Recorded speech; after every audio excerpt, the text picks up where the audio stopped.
Selamat pagi semuanya. Om Swastiastu. Assalamualaikum warahmatullahi wabarakatuh. Shalom, salam harmoni, salam sejahtera bagi kita semuanya.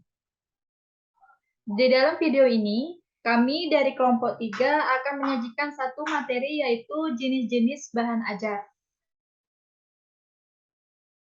Namun sebelum kami menuju ke poin utama atau topik utama dari video presentasi ini, saya selaku perwakilan dari kelompok 3 ingin memperkenalkan anggota kelompok kami.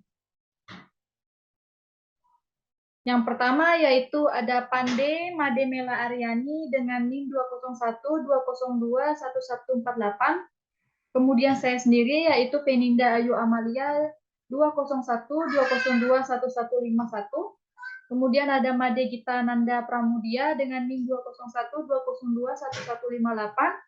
Kemudian ada Gusti Ayu Putu Ardia Prabasanti dengan NIM 201-202-1165. Dan yang terakhir yaitu I Gusti Ayu Putu Febrian Jayani dengan NIM 201-202-1185. Dan di sini kami memiliki 4 submateri. Yang pertama yaitu jenis bahan ajar menurut para ahli. Yang kedua, bahan ajar berdasarkan bentuknya.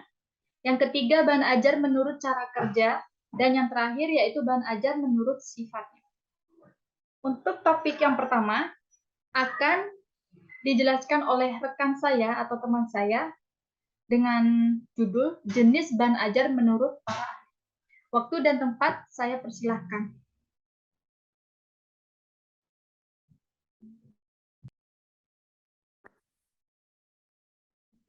Baik, terima kasih atas waktu dan kesempatan yang diberikan kepada saya.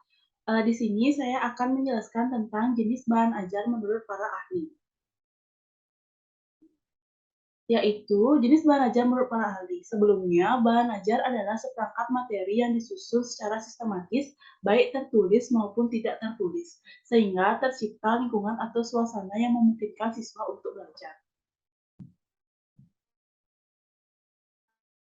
Jenis bahan ajar menurut para ahli dibagi menjadi 3 ahli, yaitu yang pertama menurut Heinrich dan kawan-kawan tahun 1996 mengelompokkan jenis bahan ajar ke dalam 5 kelompok besar sebagai berikut. Yang pertama yaitu bahan ajar yang tidak diproyeksikan seperti foto, diagram, display, dan model. Yang kedua, bahan ajar yang diproyeksikan seperti slide, film strip, overhead, transparency, proyeksi komputer. Yang ketiga, bahan ajar audio seperti kaset dan compact disc. Yang keempat, bahan ajar video seperti video dan film. Yang terakhir yaitu bahan ajar media atau komputer, misalnya computer mediated instruction dan computer based multimedia atau hypermedia. Selanjutnya yaitu menurut ahli kedua yaitu Ellington dan Rees tahun 1997 mengelompokkan jenis bahan ajar berdasarkan bentuknya menjadi 7 kelompok besar sebagai berikut, yaitu yang pertama bahan ajar cetak dan duplikatnya. Misalnya handout, lembar kerja siswa, bahan belajar mandiri, bahan untuk belajar kelompok. Yang kedua yaitu bahan ajar display yang tidak diproyeksikan, misalnya flip chart, poster, model, dan foto. Yang ketiga, bahan ajar display diam yang diproyeksikan, misalnya slide, film strip, dan lain-lain. Selanjutnya yaitu bahan ajar audio, misalnya audio disc, audio tape, dan siaran audio. Yang kelima yaitu bahan ajar audio yang dihubungkan dengan bahan visual, diam, misalnya program slide, suara, program film strip bersuara, tape model, dan tape realia. Yang keenam yaitu bahan ajar video, misalnya siaran televisi dan rekaman video tape. Yang terakhir yaitu bahan ajar komputer, misalnya komputer assistant instruction dan komputer based tutorial. Yang terakhir yaitu menurut Rountree tahun 1994. Jenis bahan ajar dikelompokkan menjadi 4 kelompok berdasarkan sifatnya sebagai berikut. Yang pertama yaitu bahan ajar berdasarkan cetak, termasuk buku, pamflet, panduan belajar siswa, bahan tutorial, buku kerja siswa, peta, chart, foto bahan dari majalah dan koran. Yang kedua yaitu bahan ajar berbasis teknologi seperti audio cable, siaran radio, slide, film strip, film, video, cashless, siaran televisi, video interaktif, dan lain-lain. Yang ketiga yaitu bahan ajar yang digunakan untuk praktik atau proyek seperti kit sains, lembar observasi, lembar wawancara. Yang terakhir yaitu bahan ajar yang dibutuhkan untuk keperluan interaksi manusia, terutama dalam pendidikan jarak jauh seperti telepon dan video conference. Dari ketiga bahan ajar yang disebutkan oleh para ahli, dapat dibagi menjadi dua kelompok besar, yaitu bahan ajar cetak dan non-cetak. Selanjutnya akan dijelaskan oleh teman saya. Terima kasih. Baik, terima kasih atas waktunya. Perkenalkan, nama saya Feninda Ayu Amalia. Di sini saya akan menjelaskan materi tentang bahan ajar berdasarkan bentuk. Menurut Mulyasa, tahun 2006, beliau mengemukakan ada 4 jenis bahan ajar. Yang pertama yaitu bahan ajar cetak atau printed. Kemudian ada bahan ajar dengar atau audio. Kemudian bahan ajar pandang dengar atau audio visual. Dan yang terakhir yaitu bahan ajar interaktif atau interactive teaching material. Untuk bahan ajar yang pertama yaitu bahan ajar cetak atau printed. Bahan ajar cetak atau printed dapat diartikan sebagai alat pembelajaran atau bahan pembelajaran yang memuat materi pelajaran yang dituangkan dengan menggunakan teknologi cetak. Berdasarkan penjelasan mengenai bahan ajar cetak yang sudah kami sebutkan di dalam PowerPoint ini, bisa kita simpulkan bahwa bahan ajar cetak itu merupakan salah satu bahan ajar yang mana di materi yang di dalamnya dituangkan menggunakan teknologi cetak. Sudah sangat jelas sekali. Di sini juga ada karakteristik bahan ajar cetak atau printed. Yang pertama yaitu mampu membelajarkan sendiri para siswa atau self-instruction. Artinya bahan ajar cetak harus mempunyai kemampuan menjelaskan yang sejelas-jelasnya untuk membantu para siswa dalam proses pembelajaran, baik dalam bimbingan guru maupun secara mandiri. Tentu saja bahan ajar itu memiliki fungsinya masing-masing. Salah satunya bahan ajar cetak, yang mana bahan ajar cetak digunakan untuk siswa ataupun guru dalam menyukseskan suatu kegiatan pembelajaran di dalam kelas. Kemudian nomor 2 yaitu bahan ajar cetak bersifat lengkap atau self-contained, artinya memuat hal-hal yang sangat diperlukan dalam proses pembelajaran. Ya, tentu saja materi-materi yang ada di dalam bahan ajar cetak itu sangat bermanfaat sekali bagi penggunanya. Sehingga diharapkan entah guru ataupun siswa memanfaatkan bahan ajar cetak yang ada. Dan di sini ada banyak sekali beberapa jenis bahan ajar cetak printed yang bisa kita lihat di dalam PowerPoint ini. Nah, untuk bahan ajar cetak yang pertama yaitu handout. Menurut Muhammad tahun 2010, handout merupakan selembar atau beberapa lembar kertas yang berisi tugas atau tes yang diberikan pendidik kepada peserta didik. Dan kemudian menurut Vestia tahun 2013, handout adalah bahan tertulis yang disiapkan oleh seorang guru untuk memperkaya pengetahuan peserta didik. Ya, benar sekali. Jadi handout itu merupakan salah satu jenis bahan ajar cetak yang mana berisi tentang pokok-pokok pembahasan atau poin-poin materi yang dijelaskan oleh guru. Dan juga di dalam handout ini, guru bisa mencantumkan beberapa soal yang terkait dengan materi yang dijelaskan, sehingga sangat membantu siswa dalam memahami suatu materi secara komprehensif. Tentu saja handout memiliki fungsinya. Beberapa fungsi yang sudah ada yang bisa dilihat di screen atau di layar ini itu berdasarkan Stephen dan Peter Balstedt. Bisa kita baca, membantu peserta didik agar tidak perlu mencatat, kemudian sebagai pendamping penjelasan pendidik, sebagai bahan rujukan peserta didik, memotivasi peserta didik agar lebih giat belajar, pengingat pokok-pokok materi yang diajarkan, memberi umpan balik dan menilai hasil belajar siswa. Saya ingin mengingatkan bahwa handout di sini tidak membuat siswa untuk malas mencatat. Namun, fungsi handout di sini bisa sebagai pelengkap informasi yang mungkin ketika pembelajaran berlangsung, guru belum sempat menjelaskan seluruh informasi yang ia ketahui. Jadi, fungsi handout ini untuk melengkapi informasi-informasi tersebut sehingga siswa bisa benar-benar memahami apa yang dijelaskan oleh guru mereka, sehingga mereka siswa itu merasa beban yang mereka miliki itu ringan. Karena apa? Karena ada handout di sini yang mereka miliki. Dan juga sudah saya katakan tadi bahwa handout ini bisa dicantumkan beberapa soal terkait dengan materi yang dijelaskan supaya siswa lebih memahami materi yang dijelaskan. Kemudian juga ada tujuan pembuatan handout. Yang pertama untuk memperlancar dan memberikan bantuan informasi untuk memperkaya pengetahuan peserta didik untuk mendukung bahan ajar lainnya atau penjelasan dari pendidik. Ya, seperti yang saya katakan, handout itu sebagai pelengkap atau sebuah bahan ajar cetak yang mana berguna untuk memperkaya pengetahuan siswa.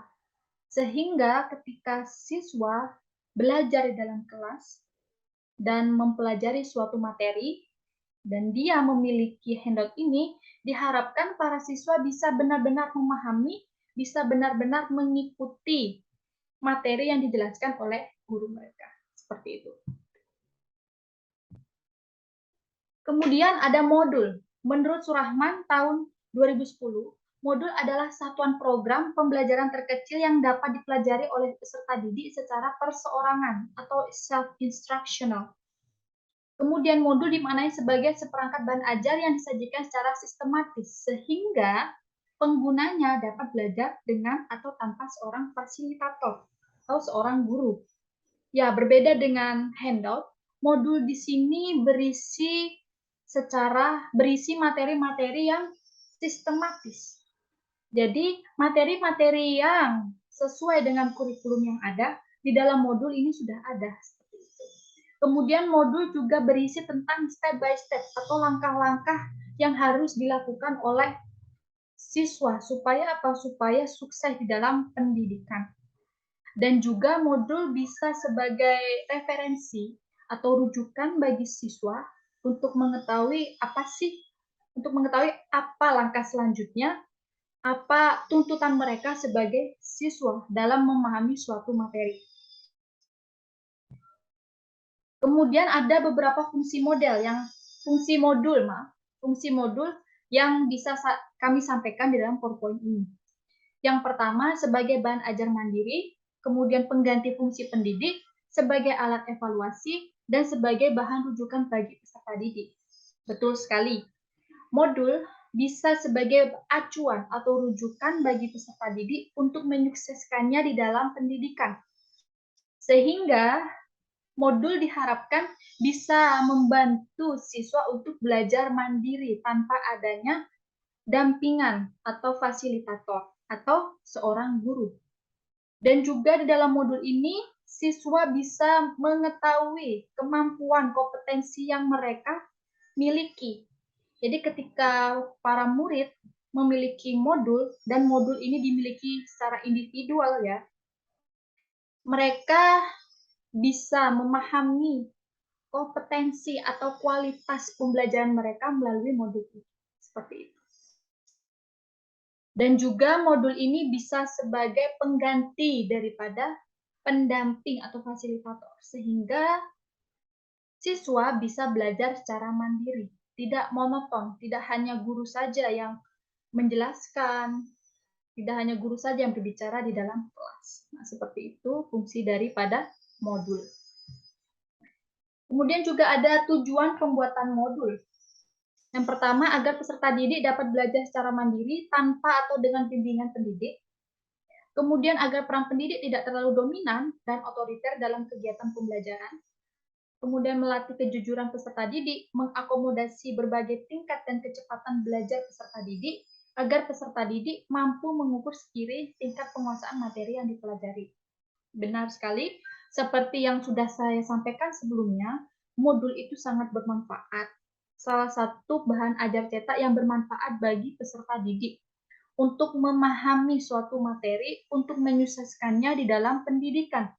Dan modul ini bisa menuntun peserta didik untuk memahami atau mengetahui langkah selanjutnya, materi apa yang harus mereka kuasai. Sehingga tuntutan-tuntutan mereka sebagai siswa itu bisa terlaksana dan terpenuhi. Dan endingnya bisa sukses di dalam pendidikan, seperti itu. Yang kemudian yaitu buku teks. Dalam Kamus Oxford, buku diartikan sebagai some number of sheet of paper, either printed or blank, fastened together in a cover, yaitu sejumlah lembaran kertas, baik cetakan maupun kosong yang dijilid dan diberi kulit. Dan pada umumnya, buku teks ini merupakan hasil seorang pengarang atau tim pengarang yang disusun berdasarkan kurikulum yang berlaku. Kemudian menurut Nasution, tahun 1987, guru mendapat kesempatan untuk mendapatkan atau memiliki buku teks sesuai dengan kebutuhan murid. Dan ini buku teks berbeda sekali dengan modul dan handout, karena buku teks itu ada cover, dan dia dijilid dan diberi kulit. Seperti itu. Ada covernya, kemudian juga ada penutupnya sebagai yang ditutupi dengan kulit. Dan buku teks ini tidak sembarang orang bisa membuatnya, hanya seorang pengarang dan tim pengarang yang diakui. Kemudian materi-materi yang ada di dalam buku teks ini sesuai dengan kurikulum yang berlaku, sehingga sangat bermanfaat sekali bagi pendidik terutama atau guru untuk memiliki buku teks ini dalam menyukseskan kegiatan pembelajaran di dalam kelas. Nah, tentu saja buku teks ini juga memiliki fungsinya sendiri. Yang pertama sebagai bahan referensi atau bahan rujukan oleh pendidik, sebagai bahan evaluasi, sebagai alat bantu pendidik dalam melaksanakan kurikulum, sebagai salah satu penentu metode atau teknik pengajaran yang akan digunakan pendidik, dan yang terakhir sebagai sarana untuk peningkatan karir dan jabatan. Ya, ini sangat bermanfaat sekali bagi pendidik khususnya dalam menyukseskan suatu kegiatan pembelajaran di dalam kelas. Karena apa? Karena buku teks ini bisa dijadikan sebagai rujukan atau referensi atau acuan untuk menyusun beberapa strategi atau metode sesuai dengan kebutuhan siswa di dalam kelas. Sehingga memudahkan guru untuk bisa berinovasi, untuk bisa berkreasi sesuai dengan kemampuannya, dan juga sangat bermanfaat dalam meningkatkan jabatan atau karir mereka, khususnya di dalam dunia pendidikan. Kemudian tujuan buku teks pelajarannya itu memudahkan pendidik dalam menyampaikan materi pembelajaran, kemudian memberi kesempatan kepada peserta didik untuk mengulangi pelajaran atau mempelajari pelajaran baru. Yang terakhir, menyediakan materi pembelajaran yang menarik bagi peserta didik. Selain buku teks ini sangat berguna dalam menyusun strategi, metode, atau aktivitas selama berada di kelas, tentu saja buku teks ini sangat bermanfaat bagi peserta didik atau siswa. Mungkin ketika di kelas, ketika guru menjelaskan suatu materi, ada beberapa siswa yang di situ dia tidak masuk karena ada suatu kegiatan yang benar-benar tidak bisa dihindari atau tidak bisa, mereka harus benar-benar tidak masuk pada saat itu. Jadi di sini guru bisa menyusun strategi bagaimana caranya bagi mereka murid yang tertinggal pelajaran, guru bisa menemukan strategi yang sesuai dengan kebutuhan mereka, bagian mereka murid yang tertinggal pelajaran. Nah, seperti itu. Kemudian juga untuk mempelajari ilmu yang baru, materi yang baru. Nah, di sini guru dipaksa untuk selalu berinovasi dan berkreasi sesuai dengan kemampuannya, sesuai dengan imajinasinya. Kita fokus ke nomor 2 nih ya. Karena buku teks ini guru saat ini sudah bisa memiliki kesempatan untuk memiliki buku teks ini. Nah, dalam menyukseskan berbagai macam kegiatan pembelajaran, mulai dari strategi, metode, aktivitas yang harus dilakukan, kemudian tujuan pembelajaran yang harus dicapai. Nah, semua itu harus dipertimbangkan oleh guru atau tenaga pendidik. Dan buku teks ini bisa dijadikan sebagai arahan atau acuan untuk menyukseskan pendidikan. Seperti itu.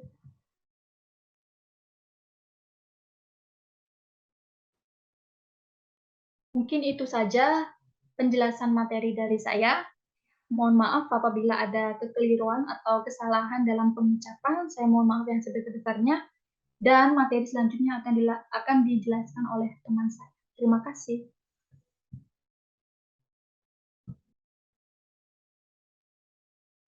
Baik, terima kasih atas waktu dan kesempatannya. Perkenalkan, saya Gita Nanda. Saya akan melanjutkan presentasi berikutnya, yaitu tentang jenis-jenis bahan ajar cetak, lembar kerja siswa atau LKS. Nah, jadi seperti yang tertera di slide, lembar kerja siswa atau student worksheet adalah lembaran-lembaran yang berisi tugas yang harus dikerjakan oleh peserta didik. Nah, lembar kegiatan biasanya berupa petunjuk atau langkah-langkah untuk menyelesaikan suatu tugas. Nah, jadi suatu tugas yang diperintahkan dalam lembar kegiatan harus jelas kompetensi dasar yang harus dicapainya. Nah, berikutnya ada fungsi dari lembar kerja siswa. Jadi LKS berfungsi untuk meminimalkan peran pendidik, kemudian mengaktifkan peran peserta didik, kemudian mempermudah peserta didik untuk memahami materi yang diberikan, dan lembar kerja siswa kaya akan tugas untuk berlatih. Nah, berikutnya ada model atau maket. Jadi ini merupakan jenis bahan ajar cetak berikutnya, yaitu yang pertama ada model atau maket. Jadi model atau maket merupakan bahan ajar yang berupa tiruan benda nyata untuk menjembatani berbagai kesulitan yang biasa ditemui dan apabila menghadirkan objek atau benda tersebut langsung ke dalam kelas, maka nuansa asli dari benda tersebut masih bisa dirasakan oleh peserta didik tanpa mengurangi struktur aslinya. Nah, jadi sehingga pembelajaran yang dilakukan bisa lebih bermakna dan menarik perhatian siswa. Kemudian berikutnya ada brosur. Nah, jadi menurut Kamus Besar Bahasa Indonesia edisi kedua,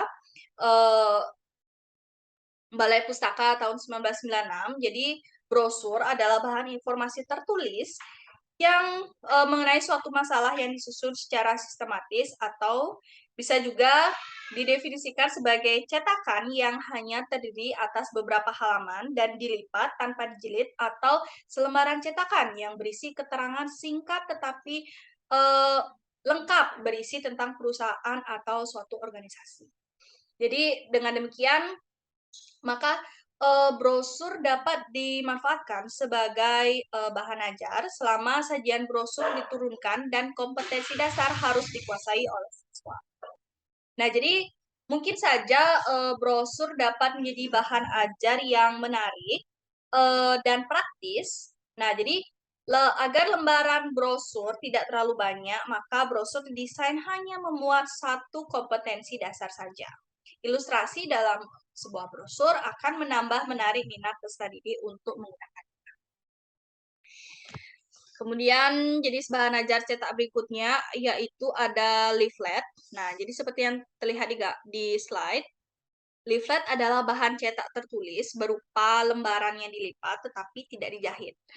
Agar terlihat menarik, biasanya leaflet didesain secara cermat, dilengkapi dengan ilustrasi dan menggunakan bahasa yang sederhana dan serta mudah dipahami. Nah, leaflet sebagai bahan ajar juga harus memuat materi yang dapat menggiring peserta didik untuk menguasai satu atau lebih kompetensi dasar. Jenis bahan ajar berikutnya, bahan ajar cetak berikutnya yaitu ada wall chart. Nah, wallchart adalah bahan cetak biasanya berupa bagan atau siklus ataupun proses atau grafik yang bermakna menunjukkan posisi tertentu. Nah, agar wallchart terlihat menarik bagi siswa maupun guru, jadi wallchart ini didesain dengan menggunakan tata warna dan pengaturan proporsi yang baik. Nah, wallchart biasanya masuk dalam kategori alat bantu melaksanakan pembelajaran, namun dalam hal ini wallchart didesain sebagai bahan ajar. Kemudian karena didesain sebagai bahan ajar, maka wallchart harus memenuhi kriteria sebagai bahan ajar. Antara lain memiliki kejelasan tentang kompetensi dasar, kemudian materi pokok yang harus dikuasai peserta didik, dan diajarkan untuk beberapa lama dan bagaimana cara menggunakannya. Nah, sebagai contoh, seperti yang ada di slide, contoh wallchart tentang burung elang, kemudian ada ular dan lingkungannya. Nah, berikutnya, bahan ajar cetak berikutnya yaitu berupa foto atau gambar. Foto atau gambar memiliki makna yang lebih baik dibandingkan dengan tulisan. Jadi foto atau gambar sebagai bahan ajar tentu saja diperlukan untuk satu rancangan yang baik agar setelah selesai melihat sebuah atau serangkaian foto atau gambar, siswa dapat melakukan sesuatu yang dapat pada akhirnya menguasai sesuatu atau menguasai satu atau lebih dari kompetensi dasar. Nah, jadi menurut Weideman dalam buku Lehren mit Bildmaden menggambarkan bahwa di sana tertera bahwa menjilat sebuah foto atau gambar lebih tinggi maknanya daripada membaca atau mendengar. Nah, jadi melalui membaca dapat diingat hanya 10%, melalui mendengar dapat diingat sebanyak 20%, dan dari melihat yang diingat bisa sebanyak 30%. Nah, jadi foto atau gambar yang didesain secara baik dapat memberikan pemahaman yang lebih baik. Kemudian bahan ajar ini dalam menggunakannya harus dibantu dengan bahan ajar tertulis. Nah, bahan ajar tertulis dapat berupa petunjuk cara menggunakan atau foto atau gambar bisa digunakan sebagai bahan tes. Nah, ya, ini adalah berikutnya ini adalah bahan ajar dengar. Nah, tadi kita sudah bahas mengenai bahan ajar cetak atau printed. Kemudian mari kita bahas bahan ajar dengar atau audio. Jadi bahan ajar audio adalah salah satu bahan ajar non-cetak yang di dalamnya mengandung suatu sistem yang menggunakan sinyal audio secara langsung yang dapat dimainkan atau diperdengarkan oleh pendidik kepada peserta didiknya guna membantu mereka menguasai kompetensi tertentu.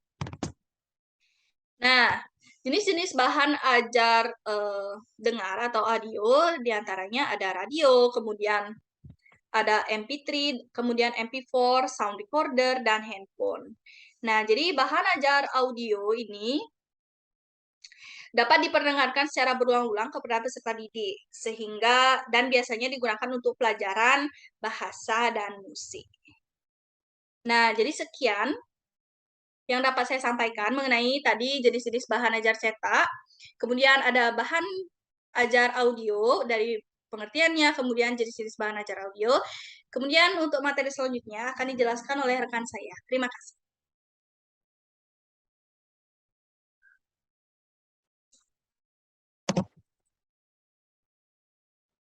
Baik, terima kasih atas kesempatannya. Sekarang mari kita lanjutkan membahas mengenai bahan ajar yang selanjutnya, yaitu bahan ajar pandang dengar atau audiovisual.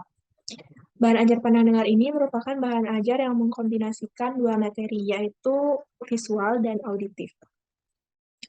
Materi auditif pada bahan ajar ini itu merangsang indera pendengaran, dan untuk visual itu merangsang indera penglihatan. Dengan menggunakan bahan ajar ini, maka siswa akan jauh lebih terbantu dan pembelajaran akan menjadi lebih berkualitas. Siswa juga bisa melihat sesuatu yang mereka tidak bisa lihat sebelumnya dengan lebih jelas ataupun nyata di dalam kelas.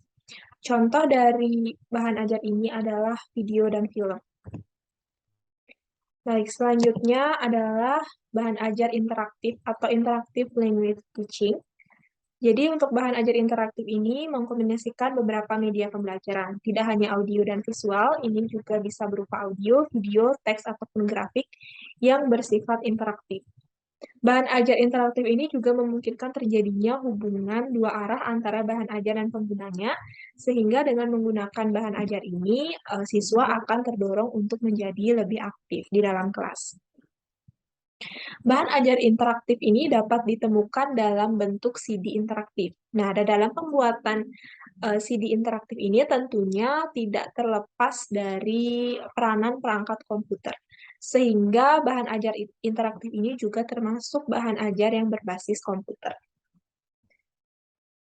Baik, selanjutnya adalah bahan ajar menurut cara kerjanya. Jadi, berdasarkan cara kerjanya, bahan ajar itu dibedakan menjadi 5, yaitu bahan ajar yang tidak diproyeksikan, bahan ajar yang diproyeksikan, bahan ajar audio, bahan ajar video, dan yang terakhir adalah bahan ajar media komputer. Baik, langsung saja kita bahas yang pertama, yaitu bahan ajar yang tidak diproyeksikan. Jadi bahan ajar yang tidak diproyeksikan ini adalah bahan ajar yang tidak memerlukan perangkat proyektor untuk memproyeksikan isi di dalamnya. Jadi bahan ajar ini sudah bisa langsung digunakan oleh siswa, misalkan digunakan untuk membaca atau hanya dilihat dan diamati saja. Contoh dari bahan ajar yang tidak diproyeksikan ini adalah foto, diagram, display model, dan lain sebagainya. Baik, itu dia presentasi atau penjelasan materi dari saya. Selanjutnya akan dilanjutkan oleh rekan saya. Terima kasih. Baik, terima kasih atas waktu yang diberikan. Izinkan saya, Febriani, untuk melanjutkan presentasi. Baik, saya akan lanjutkan dengan bahan ajar yang dapat diproyeksikan. Bahan ajar yang diproyeksikan adalah bahan ajar yang memerlukan proyektor dalam penyampaiannya, dalam penyampaian bahan ajar terhadap peserta didik. Contohnya seperti slide yang kita gunakan hari ini, yaitu PPT. Dalam kuliah atau sekolah offline mungkin diperlukan yang namanya proyektor, film strips, overhead transparencies, OHP, dan proyeksi komputer.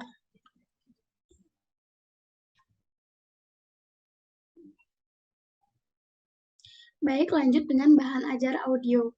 Bahan ajar audio di sini adalah bahan ajar yang berupa sinyal audio yang direkam dalam suatu media yang bertujuan untuk digunakan dan tentunya memerlukan alat untuk memainkan, yaitu yang disebut recorder. Contohnya Tempo Compo, CD player, VCD player, kaset, dan flash disk. Namun di era sekarang kita sangat jarang sekali menggunakan CD atau VCD atau DVD, namun kita biasanya menggunakan flash disk. Lanjut kita ke bahan ajar video. Bahan ajar video itu bahan ajar yang menggunakan sebuah media rekaman gambar yang sering disebut video dengan menggunakan alat yang memutar, biasanya itu disebut videotape player atau VCD dan DVD dan lain sebagainya. Contohnya itu seperti video, film, dan short movie. Dan ada bahan ajar media yaitu komputer. Biasanya bahan ajar media komputer ini sebagai bahan ajar yang non-cetak yang membutuhkan komputer. Contohnya computer mediated instruction dan computer based multimedia atau hypermedia. Kita lanjut ke materi terakhir yaitu bahan ajar menurut sifatnya. Bahan ajar menurut sifat yaitu menurut sifat dapat dibagi menjadi 4, yaitu sebagaimana Rountree dalam Belawati dan teman-temannya, bahan ajar yang berbasis cetak seperti pamflet, panduan belajar peserta didik, bahan ajar tutorial, dan majalah. Baik, di sini yang saya sebut 4 tadi, itu yang pertama ada bahan ajar berbasis cetak, bahan ajar berbasis teknologi, bahan ajar berbasis cetak ini biasanya digunakan untuk proyek atau project, dan bahan ajar berbasis teknologi ini biasanya bahan ajar yang digunakan untuk keperluan interaksi manusia seperti keperluan pendidikan jarak jauh, seperti saat ini kita menggunakan VCon atau video konteks. Oke, terima kasih. Itu dia presentasi dari saya. Waktu saya serahkan ke moderator.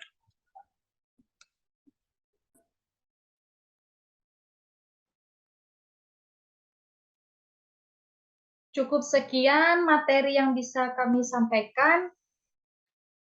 Saya harap kalian bisa memahami materi ini, yaitu jenis-jenis bahan ajar. Atas kesalahan dalam pengucapan ataupun keliru dalam memberikan informasi, saya sebagai perwakilan dari kelompok 3 ingin meminta maaf yang sebesar-besarnya. Atas perhatiannya, saya ucapkan terima kasih dan saya harap video ini bisa bermanfaat bagi kalian semua. Thank you.